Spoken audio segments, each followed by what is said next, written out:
All right, so we're here with Rob Decker, again, who is Senior Vice President of Planning and Design for Cedar Fair. Rob, again, I think you nailed this one. Thank you. You've been really busy the last few seasons. Do you ever get a vacation? No, well, it's not all me. Fortunately, I work with a great group of people. This has been a lot of fun. This ride at Cedar Point means so much to everyone. 18th roller coaster, world record-breaking status, of course. We have to go there, but it's taken a while to get to the dive coaster, and I'm happy we're here today. What was it about the dive coaster? You were telling us before that you did a little research on the other dive coasters in the country. What was it that made you decide Cedar Point's next coaster was going to be a B&M dive coaster? I think it's a good differentiator. It's a high thrill element for sure. Mm-hmm. The free fall drop and the holding thing. I've always admired that. But to get to this scale and to make it that much taller and get longer and get all the elements in, it's a big investment. And so if you look at the strong back on this, it's 4 times the size of Raptor sitting right next to it.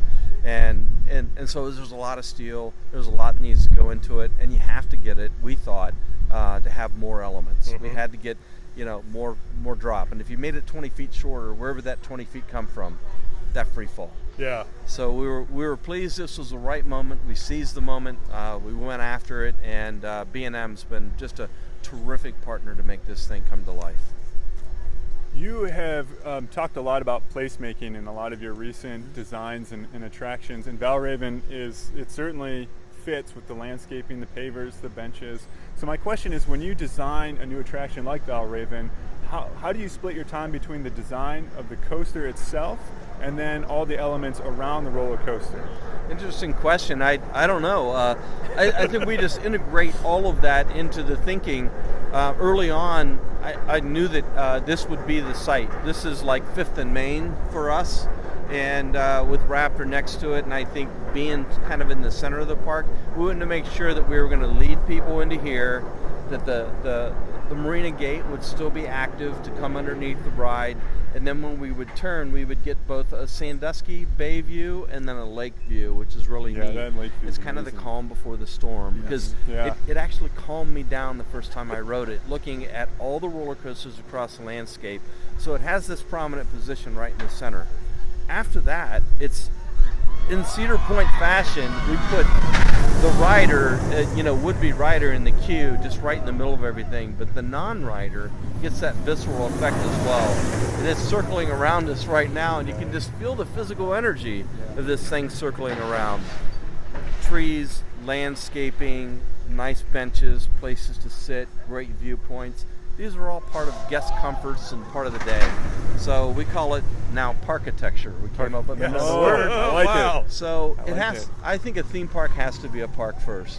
And after that, people are going to enjoy all the rides and attractions, but make it beautiful, make it tranquil for people, give them the conveniences they deserve, and hopefully they appreciate that and come back more often.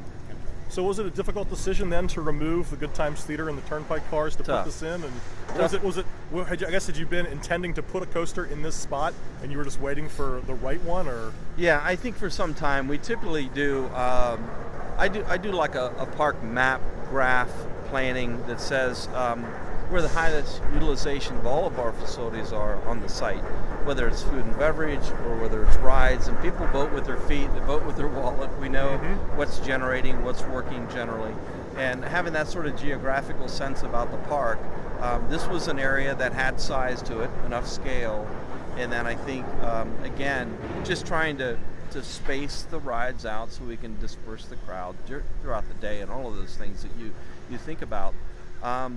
But we have great shows here. We have great attractions. We have luminosity. And although we miss that theater, and we'll have stuff come back and replace that at some point, this was a spot. This really it stood above all others.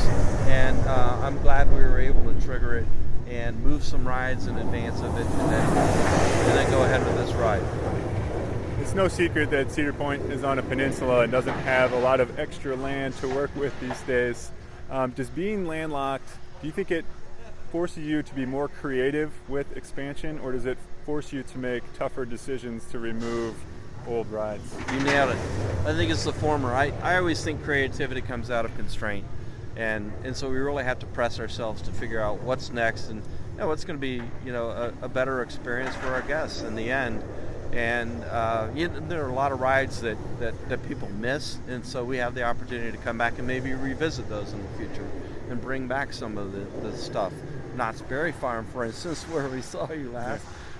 We brought all of those heritage rides back and made those very popular.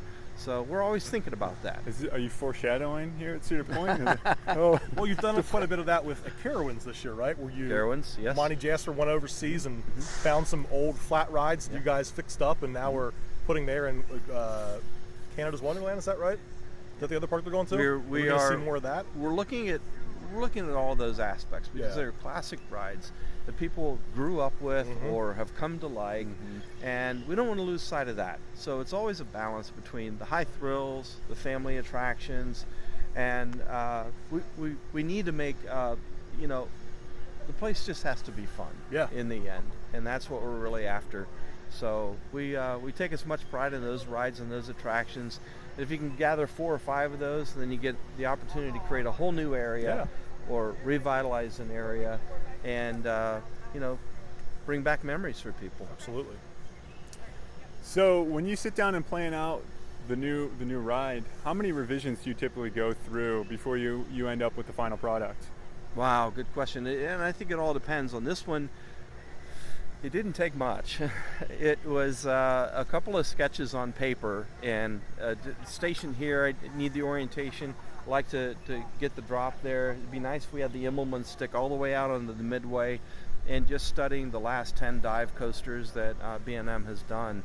It wasn't that difficult to pick out just some core elements that I thought that would be really strong, and then gave it to them, and they came back with the dive loop, you know, the first of its kind on a dive coaster, and then the 270 roll and different elements, and then it just all kind of came together, and that was a matter of just a few weeks.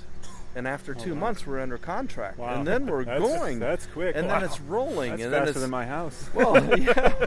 It seems like you know, there's great communication always with a team like that, and believe me, it's not all about me. You know, there's a great creative team here, and everyone jumped and rallied to the cause, and we had a perfect winter to build in. A lot of things lined up on this one, so we're quite proud of it. Everyone worked really hard, but it feels good. It feels like we did the right thing. So you talk about working with the team at B&M, and lately, over the past, I don't know, 5-6 years, it seems like all the major coaster projects that Cedar Fair has done throughout the chain have been with B&M. Is that kind of a conscious decision on your guys' part, or is it evaluated year after year? Was it like a multi-deal or a multi-coaster deal? Or how did that work out? Not necessarily. We handle roller coasters like we do a lot of facilities too. We get the general ideas together. We think what's going to resonate with the guest and the consumer, and then we go out to the industry. And you know, we work with a lot of people. B&M competed for the last several coasters. Now there aren't many dive coaster manufacturers out there, so that was a more proprietary select decision to make. But we've much appreciated all of the ride manufacturers that we've worked with, and they've just come, you know, a bit ahead here in this past decade. I'd say they've been successful between Gatekeeper, Banshee, Fury, you know, Valravn. They've all drawn rave reviews, so they're doing something right, I guess. Yeah, we're very pleased. So in the planning phases of the ride, you have the opportunity to watch animations and look at renderings and drawings, but nothing, I'm sure, is quite like that first ride. When you rode Valravn for the first time, what was your biggest surprise on the ride? Definitely, there was a big surprise, and you're right. You think you know the ride so well, and it's the 270-degree roll for me, because it just has the right parabolic just to get up, and matching gravitational forces with, you know, acceleration. It just, you extend and extend and extend that air time, and then it twists a little bit in the end. So I haven't ridden the ride in every position, but I want to do it just for that. And so I'll put up with the dive, and I'll put up with being scared, and you know, trying to, you know, hide all of my fear of that height and that drop and everything, just to get back on that 270-degree roll. I think that really did it for me. Yeah, I agree. That was awesome. So you were telling us a story earlier about the first test run that B&M conducted. Can you Matt, you want to get in on this interview with us? All right. That's just. That was just. Sorry, Matt. No, we do call it. Sorry. No, you've already interrupted us now. You're going to have to get in here. what's that? Decorating. Oh, right. boy. That's right, Oh, because the boy. gatekeeper entrance was decorated, right? Isn't that what the term Oh, I used? don't even. All right, We need a better term. Yeah. Well, All right. So, in So- case people were wondering, that was Matt Wiemet, CEO of Cedar Fair, just interrupted this interview. Yeah. We'll give him a hard time later.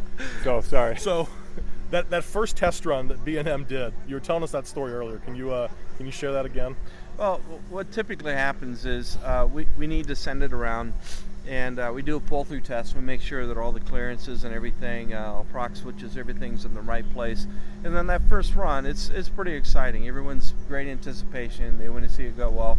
But you want it to complete its first circuit. You know, you just want to feel good about Yeah, that. Because right. if it valleys out and you have to winch it back, it's just a real downer. So what typically happens is we have the hard wheels on, we have the nylon wheels. It was cold, it was a little windy, and so what happened was they, instead of putting it into the hold position up in the top, they just let it roll through. And so it's got a lot of inertia now. Yes. And so went through all the elements, and I'm watching it here, and with Jason McClure, we're on the midway, and I'm like, oh my gosh, oh my gosh. And everything was just so fast. And I was looking at the B&M guys, and I said, that was really fast, right? And they said, yeah, let's get on it. And then, no, I knew they were joking, that they wouldn't ride it without all the proper precautions and everything. Yeah. But you just wanted to go well, and it went so well. Yeah. I was just, oh, this is going to be a great ride. Oh, I was really excited.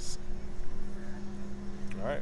Well, as always, appreciate your time, Rob. Thanks for talking to Always us today. fun, All right. yeah. Thanks, Rob. Thanks for coming to ride. Yeah.